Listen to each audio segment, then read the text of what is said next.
Hi, welcome back to Box Crafted. This is episode number 2, and today I thought I'd like to give you a shop tour of my garage workshop. I realize it's very early in my channel, but I wanted to do this shop tour to show you what the average homeowner may have in their shop and where we're starting from. Of course, things will change as we progress, and it'll be interesting to be able to compare to where we started with this channel to where we go in the days ahead. So if you will, let's take a look and see where I work.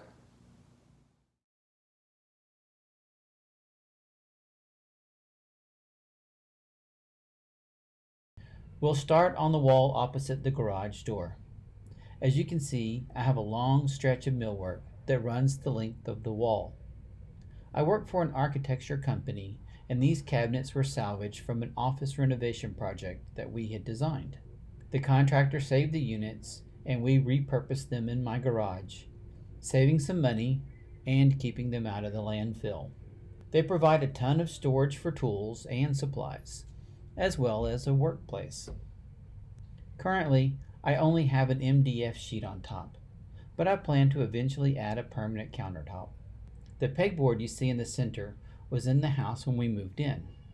I plan to eventually replace it with a French cleat wall. Moving counterclockwise, we see the door into the house. I try to keep my shop neat by providing a space for everything. I recently made the broom hanger you see next to the door. Beside that, you'll notice some parts for a project we'll undertake very soon. My office recently renovated, and I was given a 4-foot square rolling base, as well as a matching countertop. Those will soon become a rolling cart for my CNC. Behind the box is just an old plastic shelf that's collected miscellaneous scraps and items. In the corner next to the garage door is where I store all my lumber. I find this to be a very convenient place, as it's very accessible when I unload my truck. I would like to put more of my shop on rolling carts to make the garage easier to keep clean, and I have plans to make a material sorter cart that will live here. Above you can see where we hang 2 of our bikes.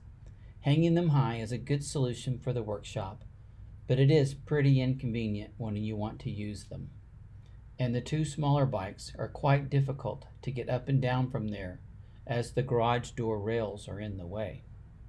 The garage door is not insulated, nor is the ceiling. Another future project is to insulate both. In front of my garage door is where I use my table saw. This location allows me to use the driveway as my outfeed space and helps to keep dust away from the house door.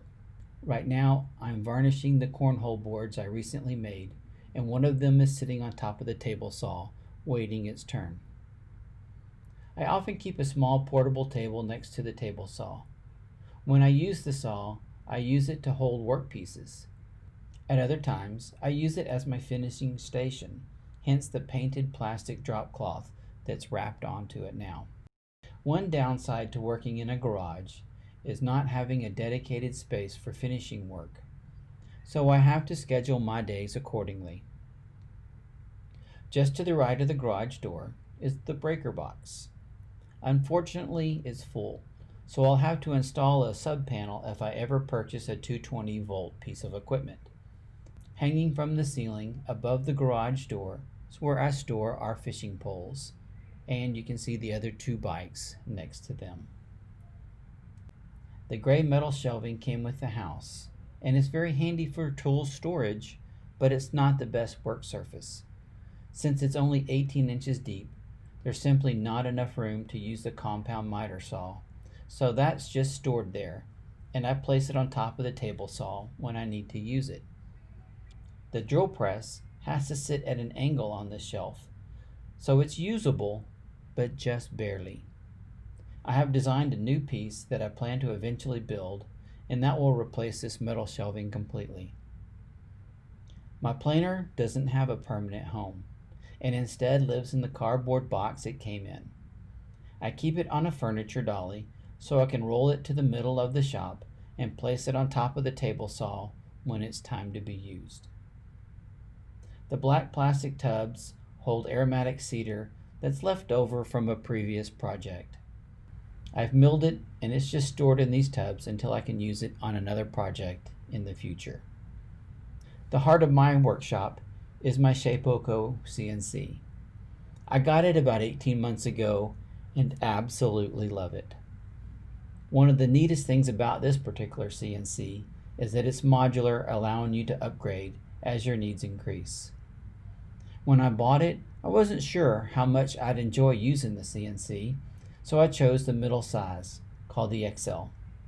I'm now upgrading to the XXL and will post videos about that process soon. Before I make that video though, I'll do a review of the Shapeoko itself, along with a few of the accessories that I have for it. When we moved into the house a couple years ago, the garage had a single fluorescent light fixture. It didn't take long to realize that that alone wasn't producing enough light. I've since added 4 LED light fixtures, which increase the illumination level significantly. And I have a 5th light chain hung over the center portion of the work counter. So there you have it. That's my garage workshop. Thank you for taking a look around. As you can see, it's very typical of what the 2-car garage can hold. Hopefully a number of upgrades are on their way, and we will do videos on those as we implement them. So thank you for being with me today, and until next time, go out there and make something.